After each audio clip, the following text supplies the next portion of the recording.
Thank you, Mr. Speaker. I ask unanimous consent that all members have 5 legislative days to revise and extend their remarks and to submit extraneous material on the subject of this special order. Without objection.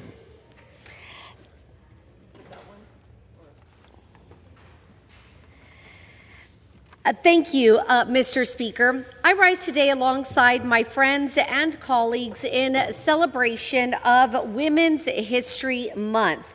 This month, I have reflected on the contributions of the American female leaders who have made our nation what it is today, a land of opportunity for all. I am proud to be the first Hispanic Republican woman to represent the great state of Texas for a full term. It is because of strong women who have paved the way and never took no for an answer that I can serve in this institution and fight for my community of South Texas. In February, lawmakers from both sides of the aisle came together to support an initiative that will create a legacy for American women, the bipartisan Smithsonian American Women's History Act. This important legislation, which I helped introduce alongside bipartisan Women's Caucus Republican Vice Co-Chair Nicole Miliatakis, will designate land on the National Mall for the Smithsonian American Women's History Museum. By creating a museum in our nation's capital, we are honoring and preserving the incredible contributions of American women whose stories of strength, resilience, and innovation have shaped the fabric of our nation's history. Trailblazing women deserve a dedicated space of recognition and reverence. Women like Susan B. Anthony, a pioneer and leader in women's suffrage, Harriet Tubman, the first American woman to run an underground railroad to help slaves reach freedom, and Sojourner Truth, a trailblazer in the anti-slavery movement, an advocate for women's rights, and Amelia Earhart, the first woman to bravely fly solo across the Atlantic. And we cannot forget our beautiful Selena Quintanilla, a South Texas icon, Grammy-winning singer, and the queen of Tejano music, who shattered glass ceilings and elevated the Tejano genre to the mainstream media. Today marks exactly 30 years since her tragic death, and we honor her passion for music and the lasting impression she has left on our Hispanic culture. Each of their stories have opened the door to opportunities that once seemed unattainable and have inspired millions. We cannot let their stories be forgotten. By passing this critical legislation, we are giving the museum its rightful place on the National Mall and allowing generations of Americans and visitors from across the world to immerse themselves in the often untold stories of the women who paved the way for many, like me, to achieve the American dream. I encourage all of my colleagues from both sides of the aisle to support this important bill. Thank you, and I yield to the gentlewoman from Ohio, Representative Emilia Sykes. Thank you, Mr. Speaker. Today I rise during the first bipartisan Women's Caucus Special Order Hour of the year to stand in solidarity with my colleagues in this historic caucus as we continue the work to break ground on a Women's History Museum on Washington's National Mall. I'd like to thank my colleague and co-chair, Representative Monica De La Cruz, for organizing the Special Order Hour, and I'd also like to thank the vice chairs of the Bipartisan Women's Caucus, Janelle Bynum and Representative Nicole Miliatakis, and specifically Representative Miliatakis, for your leadership in transforming the National Women's History Museum from a dream into a real possibility. Women across the country have shaped and molded this society, with their contributions being an integral part of the fabric of who we are, and their efforts, our efforts and work, should be recognized. The fact that we are here today to celebrate the possibility of a Women's History Museum is incredible. First, because why has it taken it so long? And second, because it's time to recognize the contributions of women in this country. Of course, the women from Ohio, who are the heart of it all, will certainly be very much previewed and modeled in this museum. Women like Dorothy Dandridge, Nikki Giovanni, Annie Oakley, Florence Allen, Gloria Steinem, Toni Morrison, and of course, Ohio's 13th, Judy Resnick. The process of including people from a range of backgrounds, including women, is why this history museum dedicated to women that celebrates our achievements and condemns marginalization is not only special, but very much needed. At the founding of this country, women didn't have the same rights as men, but women worked and labored for our place in this society. We couldn't vote. We couldn't buy land, and we couldn't even open bank accounts until about 50 years ago. And societal norms dictated that women were to be devalued and minimized, and it made it easy to overlook and dismiss us. Because of this, but in spite of this, women have played many important roles in our country, even though we were overlooked, undermined, and in some cases, rewritten if we were even written at all. And when we as women expect to be overlooked and dismissed, it makes it easier for us just to not try at all, not to strive and dream for more, to stay in a lane that society has set for us. But we have so many representations of women who have decided no. Like our vice president says, we just eat no for breakfast. So representation matters, and the fact that young girls and boys will soon be able to see the contributions of women and value those contributions will let them know that they should dream to be. And on this final day of Women's History Month, I would be remiss if I did not address the elephant in the room. And no, it is not my Republican colleagues. It is the attack on diversity, equity, and inclusion, including a National History Museum on the Mall of Washington would ensure that we are including everyone, women, those with disabilities, women of color, into our national fabric. And we are not forgetting their contributions as important to this country because they should not be forgotten because we are a part of this country and our history. The Women's History Museum will archive the vast achievements of women and establish the Americans' commitment to a diverse, equitable, and inclusive telling of our nation's history so that young girls and boys from across the country and around the world can continue to strive for greatness, knowing that their dreams are always possible in the United States of America. Thank you, Mr. Speaker. I yield back. Thank you, and I yield time to the gentlewoman from New York, Representative Nicole Malliotakis. Thank you, Mr. Speaker. Thank you to my good colleague, Monica Dela Cruz, for joining me in this effort, and my colleagues on the other side of the aisle who have co-sponsored our legislation, H.R. 1329. Today, we conclude Women's History Month. It's been a month-long celebration of the remarkable achievements and contributions of American women throughout our nation's history.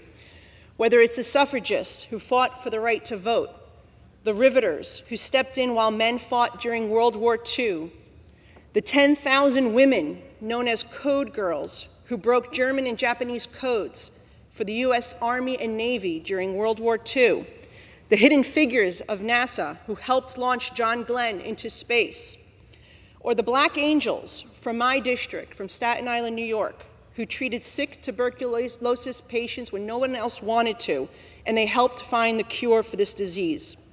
American women have been instrumental in shaping our nation's progress and success. 50 years ago, we think about how much has happened in those 5 decades.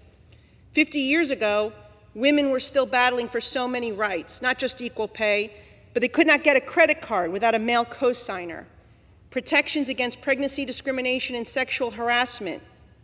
They could not serve on juries, and they did not have the ability to join military academies. Women have made so much progress, those before us. We celebrate them, we thank them, and now we pave the way forward. Last week, 37 female Republican members of the U.S. House of Representatives and the Senate joined President Donald Trump at the White House to launch the GOP Women's Caucus. I want to remind my colleagues from the Republican side that it was the Republican Party who helped champion women's rights and protections. It was Republican Susan B. Anthony who led the suffrage movement. It was a Republican senator who sponsored the 19th Amendment to give women the right to vote. It was a Republican Congress that approved it, and it was a majority of Republican states that ratified it. 4 years prior, it was Republican Jeanette Rankin who made history in 1916 as the first woman elected to the U.S. House of Representatives. And in 1972, it was President Richard Nixon who signed Title IX into law, eliminating sex discrimination in education and in athletics, opening doors for female athletes to receive scholarships. In 1981, Sandra Day O'Connor, also a Republican, made history as the first woman confirmed to the U.S. Supreme Court, paving the way for greater female representation in our legal system. And most recently, President Trump authorized the Smithsonian American Women's History Museum in 2020, and in his first few days in his second term, signed an executive order to protect women in sports. Today, we are fighting to get that museum that was authorized in 2020 its rightful place on the National Mall. And I want to thank my colleagues from both sides of the aisle, nearly 100 members of this institution who have co-sponsored H.R. 1329 so we can transfer this land and get this museum built to honor the women both who are currently known and unknown, who have contributed so much and who have built our nation. This is one of our new caucus's priorities, and we must get it done in this term. Last week, something exciting happened at the White House. President Trump, through his 100% support behind building the Smithsonian Women's History Museum on the National Mall. And so now we must seize this opportunity, working together across this political spectrum, and get the job done. I look forward to working with all of you. I want to thank all the women and the men who have been so supportive of this project, and I look forward to seeing all of you at the groundbreaking. Thank you, and I yield to the gentlewoman, Representative Judy Chu from California. As this year's Women's History Month comes to a close, there is no better way to honor the prolific and powerful contributions of women in this country than to finally authorize the creation of the Smithsonian American Women's History Month on the National Mall.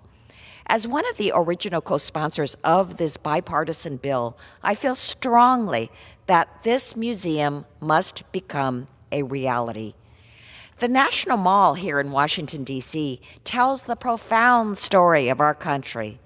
But that story is woefully incomplete without a dedicated space to commemorate how women have shaped our nation every single day since before the founding. From Abigail Adams' request to remember the ladies, to the suffrage rights movement, to Nancy Pelosi's historic speakership, women have been trailblazers and history makers. That's why I'm proud to be working with colleagues on both sides of the aisle to pass our bill, the Smithsonian American Women's History Museum Act, to make sure that Women's History Museum gets its rightful spot on the National Mall. And we're also working to make certain that the National Museum of the American Latino, which also enjoys bipartisan support, gets its spot too. So much progress has already been made to find the right location, raise funds, and garner broad bipartisan support for this museum. The momentum is here, and the time is now to finally make the story of our nation more complete by ensuring that the Smithsonian American Women's History Museum secures its place in our nation's capital. Thank you, and I yield to the gentlewoman, Kat Kamick from Florida. Thank you to my friend and colleague, Representative De La Cruz. It is such an honor to be here today as we recognize the incredible contributions of women throughout American history. Many of us grew up reading about the courageous women who shaped our nation, women like Abigail Adams, Harriet Tubman, and Clara Barton. Their stories weren't just words in a textbook. They were testaments to the power of perseverance, patriotism, and principle. But history is just simply not about the past. It's about what we pass on to the next generation. And that is why the Smithsonian American Women's History Museum is such an important project. It ensures that these stories are not only preserved and honored, but shared with all Americans. Our daughters and granddaughters should be able to walk into this museum and see firsthand how women have helped shape this nation, not as passive observers, but as leaders, innovators, and change makers. This museum tells the stories of the women who built businesses, defended our freedoms, and served their communities, all through the lens of hard work, personal responsibility, and faith in the American dream. This commitment to empowering women isn't just about history. It's about the past, it's about the present, and the future. And that is why I'm so proud to be here this evening to celebrate the recent launch of the Republican Women's Caucus, a group that I'm so proud to chair, which is dedicated to amplifying the voices of strong, principled women serving today in Congress. Conservative women are making history every day, championing policies that promote freedom, opportunity, and the values that have made this nation great. Women's History Month is a time to reflect on our progress and reaffirm our commitment to ensuring that every American, regardless of their background, has the chance to achieve their full potential. That is the legacy that we honor, and it is the one future that we are building together. So thank you, and may we always celebrate the remarkable women who have made our country stronger, and I'm so grateful for the leadership of my fellow colleagues. With that, Mr. Speaker, I yield. Thank you, and I yield to the gentlewoman from North Carolina, Representative Alma Adams. Thank you very much for yielding, Mr. Speaker. On the final day of Women's History Month, I rise tonight to highlight the value of the Women's History Museum. Karen Stasser founded the museum in 1995 with the aim of addressing the significant amount of women's history that was missing from our country's capital and museums, including the Smithsonian Institute. And during the museum's startup years, the museum's first project was to oversee the restoration of the iconic women's suffrage statue, which resides in our Capitol rotunda to this day. As an artist of 40 years, I am very concerned about museums, and as someone who has actually started a small museum gallery in my home state. This museum also organized a traveling exhibition on women's suffrage, launched a popular newsletter called A Different Point of View, created a bipartisan honorary Congressional Advisory Council, and testified before Congress. Since its founding, the museum has played an integral role in uplifting and celebrating the many women in history who have had an impact on our society. Women like my mentor, artist, teacher, the late Eva Hamlin Miller. Now, too often these women's names are erased from our history books, our K-12 education, and even our museums. The Women's History Museum is a space where women can go to feel inspired and motivated to dream big. It's a place where women's legacy can live on, be celebrated, and not forgotten. One such woman I want to mention, Alma Thomas, comes to mind, an African-American artist who's now recognized as a major American painter of the 20th century, attended Howard University, and went on to be an educator at Shaw Junior High School here in D.C. She had a deep understanding of the importance of the arts in children's self-expression and created enrichment programs for her students. Her most influential work included her abstract paintings, which she developed later in her life. She was the first African-American woman to be featured in a solo exhibit at the Whitney Museum of American Art, and also the first to have her art displayed in the White House's permanent collection. We need more representation of African-American artists like Alma Thomas and Eva Hamlin Miller in the Women's History Museum. To exclude their work is to miss significant parts of our country's history and contradict the very founding principle of the museum. And so I just want to close again by honoring all the women of our past who've played an influential hand in shaping the present, and wholeheartedly I support the work of the Women's History Museum. As always, I look forward to working with my colleagues to continue to uplift the work and the contributions of women, not just for Women's History Month, but every month of every day of every year. Thank you. I yield back. Thank you. And I yield to the gentlewoman from Utah, Representative Celeste Malloy. Thank you. Good evening. It's an honor to stand here and celebrate the contributions of women this Women's History Month. Both the women who are here today and those whose spirits live on and the impact they've created through past generations. Our contributions as women are not a side note in the story of our world. They're central to it. We help shape the world, and we're here to make sure that the women who came before us get credit for what they've done, because their influence is undeniable. When we think of remarkable women, let us be reminded of women like Martha Hughes Cannon, a physician, suffragist, and a pioneer, who went on to become the first female state senator in the United States. We're a nation of pioneers.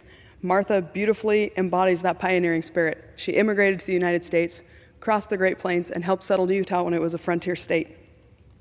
She also challenged societal expectations, standing alone in the fields of science and politics to advocate for her convictions.